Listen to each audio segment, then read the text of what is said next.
আগে যখন সকালবেলা বাচ্চা চলে আসতো তখন কিন্তু অনেক সকাল সকাল ঘুম থেকে ওঠা হতো এবং তার আগেও একটা দুটো কাজ আমি সেরে রাখতাম। তো ওই যে যে যেটা করে বা যে যে কাজের মধ্যে থাকে সেটা থেকে ফাঁকি দিলে মনে হয় একটু মানে ভালো লাগে। তো এটা মানে সবার মধ্যেই মনে হয় কাজ করে। তো ওই জন্য এখন কিন্তু সকালে বাচ্চা পড়তে আসে না, এখন দেখি আবার ঘুম থেকে উঠতেই দেরি হয়ে যায়। তো মানে আমি জানি যে এটা বেশি দিনের জন্য নয়, তো ওই জন্য আলসেমি লাগে আর কি। মনে হয় আবার তো কয়েকদিন পর সকালবেলা থেকে পড়ানো শুরু হবে, আবার সকাল সকাল ঘুম থেকে উঠতে হবে, তো এই সুযোগটা কাজে লাগাই। ওই জন্যই কিন্তু আবার এখন দেরি করে ঘুম থেকে ওঠা হয়, যদিও সকালবেলা এখন ভিডিওটা এডিট করে রাখি। সন্ধেবেলাটা যদি আমি ফোন নিয়ে বসি তাহলে ওর সঙ্গে সঙ্গে ওর পছন্দ মতো কার্টুন দেখতে চাই, অথবা আমার ফোনের কাজ করলে ওর সঙ্গে সঙ্গে অনেক বায়না ধরে।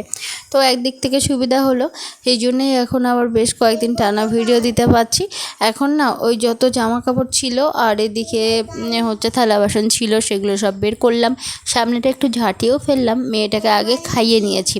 আমি সব সময় কি করি না, সকাল হলে মেয়েটাকে খাইয়ে নিই, তারপরে গিয়ে আমি কাজকর্ম শুরু করি, অনেকটা নিশ্চিন্ত লাগে।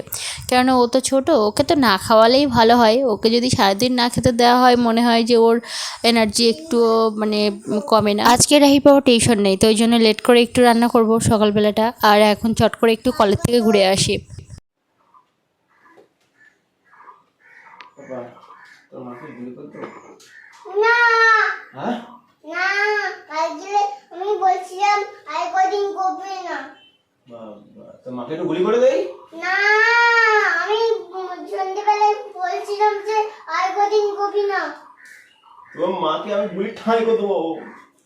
এ না, আমি সন্ধ্যেবেলায় বলছিলাম গলি একদম মারবি না, যতক্ষণ মা লাগে। আয়নাটাকে ভাঙলো কি করে? ফুল করে ভেঙেছে। ভুল করে ভেঙেছে হ্যাঁ, ফুল না ইচ্ছা করে ভেঙেছে? ফুল করে ভেঙেছে। তোর মাকে গুলি করে দেই না, ফুল করে ভেঙেছে। বন্ধু, ফুল করে ভেঙেছে রে, ফুল করে ভেঙেছে। হ্যাঁ। ও আচ্ছা ঠিক আছে, তাহলে থাক, কিছু বললাম না। ঠিক আছে, ভুল করে ভেঙেছে। ও ঠিক আছে, আয়নাটা ফুল করে ভেঙেছে। ভুল করে ভেঙে ফেলেছে। হ্যাঁ, বুঝতে পারিনি তাই তো? বুঝতে পারিনি। ও তাহলে আর বকলাম না, নইলে আমি বকতাম, খুব বকতাম। আমার মাকে আমি খুব বকতাম। কি পারি না, রেখে দাও এখন, রাখো রাখো রাখো।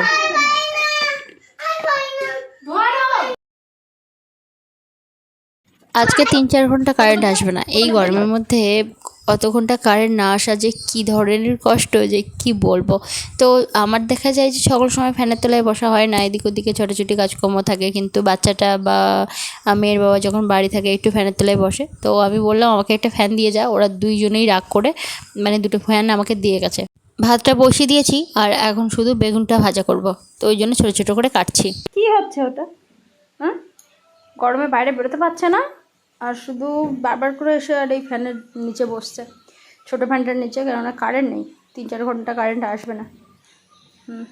শুয়ে পড়। হ্যাঁ, বাহ, মানে চারিদিকে ছুটে বেড়ানো মেয়ে আমার এখন ছুটে ছুটে ঘরে এসে শুয়ে পড়ছে, যা গরম। এদিকে আমি করছি ভাজা, এটা হচ্ছে বেগুন ভাজা। এই গণে খুব একটা বেশি মাছ হচ্ছে না, আর এবছর না আমরা পায়রা চাদা মাছ, তারপরে অন্যান্য তেলাপিয়া মাছ ছাড়ি আর কি, মানে সাদা মাছ যেটা সারা বছর দেখা যায় যে ভালোই খাওয়া হয়, কিন্তু এবছর ওই মাছগুলো পাওয়া যাচ্ছে না খুব একটা। তো ওই জন্য বাগদাপোনা পাওয়া যায়, সেটাই ছাড়া হয়। কিন্তু এই গণে যা মাছ পড়েছে, তো 2 ঘরের খাওয়ার মাছ নিলে দেখা যায় যে আর বিক্রি করার মাছই থাকে না। তো ওই জন্য এই গণের মাছ প্রায় সবই খাওয়া হচ্ছে 2 ঘরে। তো এখন ভাগ করে নেব। আর এখন আমাদের খুব একটা চিংড়ি মাছ পয়রা, এদিকে আবার পুকুর থেকে মাছ ধরেছিল, তো ওই জন্য পুকুরের মাছ একটা আমি ভাগ পেলাম। তো একসঙ্গে এই যে কেটে নেব, আর কিছুটা ভাগ দিয়ে এলাম ওদের। আর সাথে আজকে কেটেছি কচুর লতি, এতক্ষণ ধরে ধরে কাটলাম।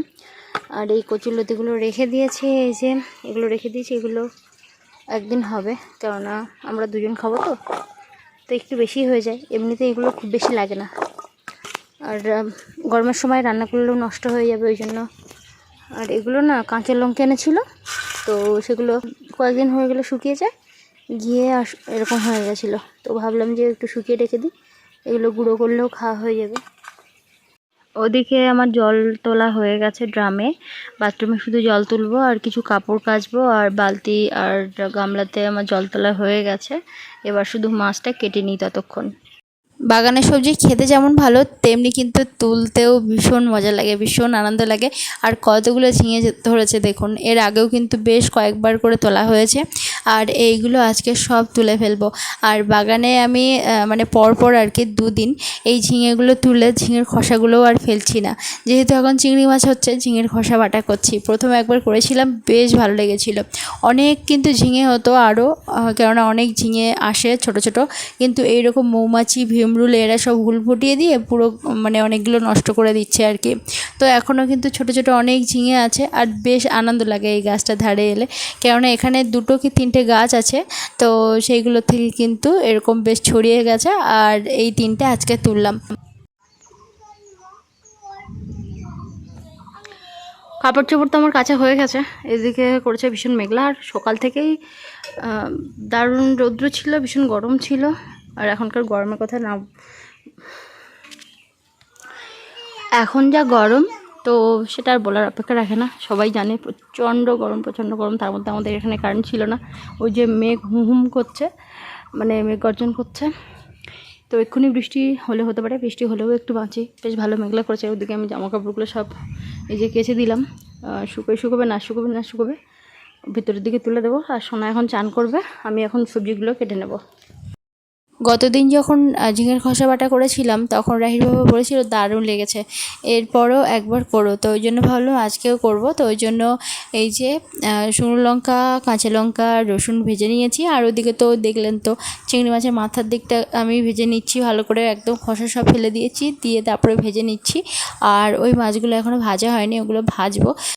এরকম ধরনের রেসিপিগুলো কিন্তু অনেকের ভীষণ ভীষণ প্রিয় হয়, আবার অনেকেই আবার শুনে হয়তো নতুন লাগে, বা মানে তারা একদমই পছন্দ করে না, বলে যে এরকম আবার খাওয়া যায় নাকি, কিন্তু বেশ ভালোই লাগে আর কি। যেহেতু আমি আগে একবার খেয়েছি ওই জন্য বললাম। আর এই যে ঝিঙের খোসাটা ভালো করে ধুয়ে এনে রেখেছি, এখন আমি সেদ্ধ করব এই খোসাটাকে, তারপরে কিন্তু আবার একটু ভেজে নেব, নিয়ে তারপরে বাটবো। ওইটাকে এখন কি হাঁটিয়ে আনলি? হ্যাঁ, ওটাকে দেখি বারান্দায় হাঁটাচ্ছে, কিরম করে হাঁটাচ্ছিলি করে দেখা, কেমন করে হাঁটাচ্ছিলি একটু দেখা।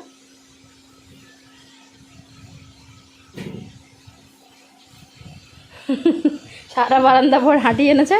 আর এদেরকে এই যে একদম মানে লাইন দিয়ে শুয়ে ঘুম পাড়াচ্ছিস নাকি? খেতে কিছু দিয়েছিস? হ্যাঁ, কেন খেতে দিসনি কেন?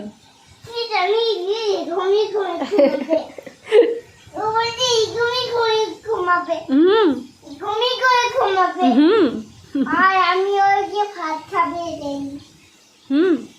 তারপরে না একটা ছড়া বলো, আন্টিরা খুব শুনতে পছন্দ করে।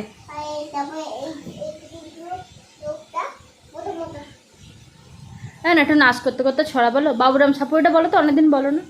বাবুরাম ছাপুরে কোথায় যাস বাবুরে, আয় বাবা রেখে যা, শুধু সাবলি যা, যেই যাবি চুপ নেই, আমার দিকে ঘোরো।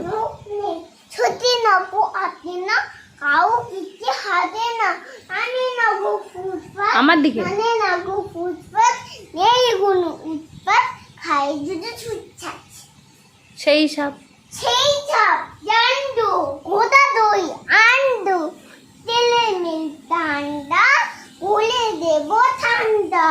আর তোমার চান হয়ে গেছে? হ্যাঁ। তাই? আচ্ছা তোমার নাম কি বলো তো? আমার নাম সুকৃতি পাত্র। আর তোমার বাবার নাম কি বলো তো? বাবার নাম বম পাত্র। বম পাত্র? হ্যাঁ। আর তোমার মায়ের নাম? সাইকেলের। ইয়ে বাবা, আর ভালো নাম কি বলো তো? বাবার ভালো নাম কি? আমাদের ডাক নাম দিয়েছে, আর তোমার ডাক নাম তুমি কি দিয়েছো বলো তো? আমার নাম বাজি পাত্র।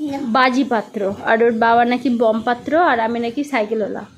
তো যাই হোক, এখন মানে এবার বাবার ভালো নামটা বলো।